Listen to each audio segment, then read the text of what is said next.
नमस्कार। आज हम जानेंगे 38वें श्लोक का अर्थ। पूर्व श्लोक में समस्त अनर्थों का मूल और इस मनुष्य को बिना इच्छा के पापों में लगाने वाला वैरी काम को बतलाया। इस पर यह जिज्ञासा होती है कि यह काम मनुष्य को किस प्रकार पापों में प्रवृत्त कराता है। अतः अब 3 श्लोकों द्वारा यह समझाते हैं कि यह मनुष्य के ज्ञान को आच्छादित करके उसे अंधा बनाकर पापों के गड्ढे में ढकेल देता है। श्लोक 38। धूमेनाव्रेते वह्निर्यथादर्शो मलेन च यथोल्बेनावृतो गर्भस्तथा तेनेदमावृतम्। श्लोक का अर्थ, जिस प्रकार धुएं से अग्नि और मैल से दर्पण ढका जाता है तथा जिस प्रकार जेर से गर्भ ढका रहता है, वैसे ही उस काम के द्वारा यह ज्ञान ढका रहता है।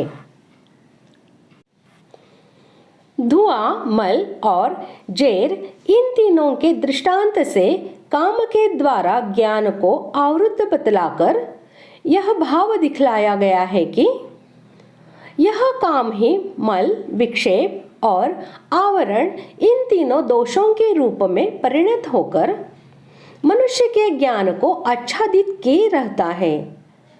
यहाँ धुएं के स्थान में विक्षेप को समझना चाहिए।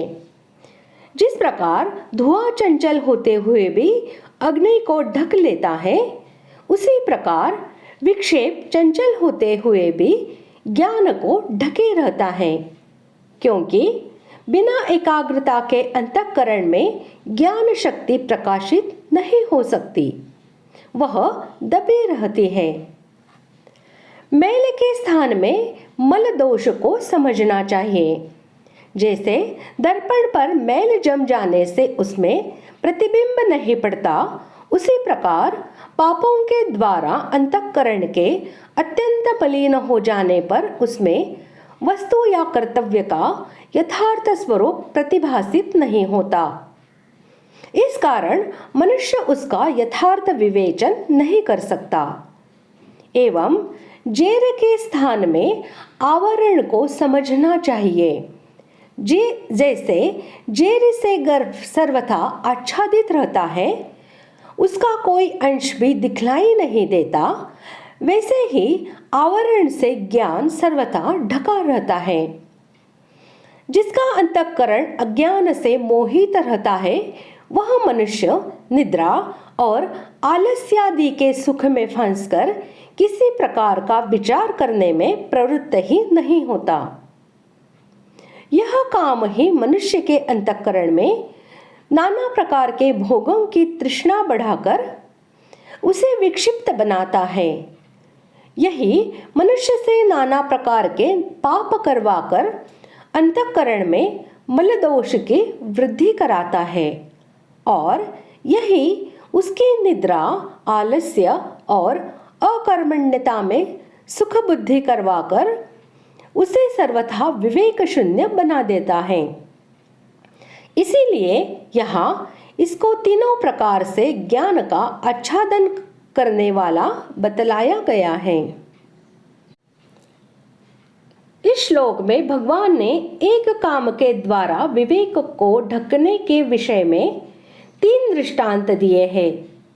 अतः उपर्युक्त पदों का तात्पर्य यह है कि एक काम के द्वारा विवेक ढका जाने से ही काम की तीनों अवस्थाएं प्रबुद्ध हो जाती है। कामना उत्पन्न होने पर उसकी ये 3 अवस्थाएं सबके हृदय में आती है, परंतु जो मनुष्य कामना को ही सुख का कारण मानकर उसका आश्रय लेते हैं और कामना को त्याज्य नहीं मानते, वे कामना को पहचान ही नहीं पाते। परंतु परमार्थ में रुचि रखने वाले तथा साधन करने वाले पुरुष इस कामना को पहचान लेते हैं।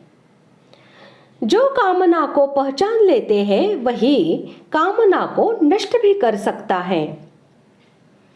भगवान ने इस श्लोक में कामना की 3 अवस्थाओं का वर्णन उसका नाश करने के उद्देश्य से ही किया है, जिसकी आज्ञा उन्होंने आगे 41वें और 43वें श्लोक में दी है। वास्तव में कामना उत्पन्न होने के बाद उसके बढ़ने का क्रम इतनी तेजी से होता है कि उसके उपर्युक्त 3 अवस्थाओं को कहने में तो देर लगती है, पर कामना के बढ़ने में कोई देर नहीं लगती। कामना बढ़ने पर तो अनर्थ परंपरा ही चल पड़ती है। संपूर्ण पाप, संताप, दुख आदि कामना के कारण ही होते हैं। इसलिए मनुष्य को चाहिए कि वह अपने विवेक को जागृत रखकर कामना को उत्पन्न ही न होने दे। यदि कामना उत्पन्न हो जाए तो भी उसे प्रथम या द्वितीय अवस्था में ही नष्ट कर दे, उसे तृतीय अवस्था में तो कभी आने ही न दे। परमात्मा तत्व की प्राप्ति में कामना ही खास बाधक है। जैसे पानी से भरा हुआ घड़ा है और उसमें हमें 2 काम करने हैं, उसको खाली करना है और उसमें आकाश भरना है।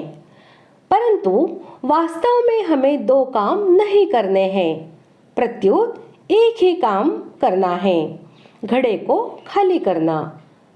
घड़े में से पानी निकाल दे तो आकाश अपने आप भर जाएगा। ऐसे ही कामना का त्याग करना और परमात्मा को प्राप्त करना ये 2 काम नहीं हैं।